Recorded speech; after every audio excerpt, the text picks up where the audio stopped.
Welcome to hidden files. నేను విజయనందన్. ఇప్పటి వరకు మనం చూసిన బాడీ షేమింగ్ ఒక ఎత్తు, ఇది మరొక ఎత్తు. ఇప్పటి వరకు కానీ విని ఎరుగని ఉండరు. జుట్టు బాగోలేదని కట్ చేసుకోవాలని, వీలుంటే గుండు కొట్టుకోవాలని వేధించడం, ఈ టార్చర్ తట్టుకోలేక ఓ స్టూడెంట్ సూసైడ్ చేసుకోవడం ఎక్కడైనా చూసారా? ఏలూరు జిల్లాలో ఆలస్యంగా వెలుగులోకి వచ్చినటువంటి ఈ ఘటన గురించి తెలుసుకుంటే అది స్కూలా లేక కేజీఎఫ్ నరాచీనా అనకమానరు? అదేంటో ఒక్కసారి చూడండి. చూడటానికి చిన్న సైజు రజనీకాంత్ లా ఎంతో స్టైల్ గా ఉన్నాడు కదూ ఈ కుర్రాడు. ఇది ఆ స్కూల్లోని టీచర్లు ఇతర సిబ్బంది వర్గానికి నచ్చలేదు. అదేంటి, అదేమైనా సినిమా స్టూడియోనా? పిల్లల చుట్టూ ఇలా ఉండాలి అలా ఉండాలని చెప్పటానికి మిగిలిన పిల్లలకు లేని రూల్ ఈ పిల్లాడికి మాత్రమే ఎందుకు?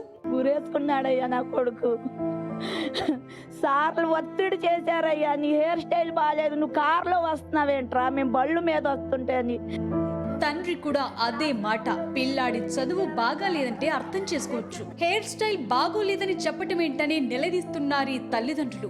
వెనక బెంచ్లో కూర్చోవటం, కొట్టడం, హెయిర్ స్టైల్ గురించి నువ్వు ఇంకోసారి గుండు కొట్టించుకుంటేనే స్కూల్కి రమ్మని అవమానించడం. దేనికే ఇలా అంటున్నారంటే స్కూల్లో ఈ బాలుడు next level of ragging face చేశాడు, అది కూడా టీచర్ల నుంచి. ఆ తండ్రి మాటల్లో మీరే వినండి.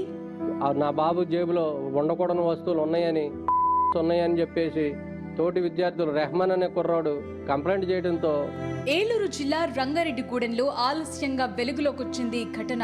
రావికంపాడు జడ్జి హై స్కూల్లో 10th చదువుతోన్న 16 ఏళ్ల బాలుడు ఈ నెల 24న ఉరివేసుకుని ఆత్మహత్య చేసుకున్నాడు. ఈ విషయంలో కేసు పెట్టడానికి వెళితే పోలీసులన్న మాటేంటో తెలుసా?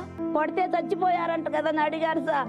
దానికి నేను చాలా ఇబ్బంది పడ్డాను సార్. నా కొడుకుని నేను ఎందుకు చంపుకుంటాను సార్? స్కూల్ టీచర్లు ఇతరత్ర సిబ్బంది కారణంగా మా అబ్బాయి ఆత్మహత్య చేసుకుంటే మాపైనే నింద వేస్తున్నారని తీవ్ర ఆవేదన వ్యక్తం చేస్తున్నారు ఈ తల్లిదండ్రులు. మా సంప్రదాయం ప్రకారం మేము అంత్యక్రియలు చేసినా వదలకుండా పోలీసులు వేధించారని ఆరోపిస్తున్నారు వీరు. కాబట్టి మాకు న్యాయం చేయాలని కోరుతున్నారు. బాడీ దగ్గరకు వచ్చి పోస్ట్ మార్టం చేశారండి.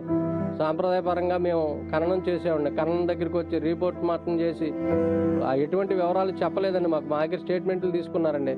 ఆ తల్లి కడుపు కోత వర్ణనాతీతం. ఎందుకేనా మేం పిల్లల్ని కన్నది, ఇదెక్కడి అన్యాయమని బోరున విలపిస్తున్నారా మాతృమూర్తి.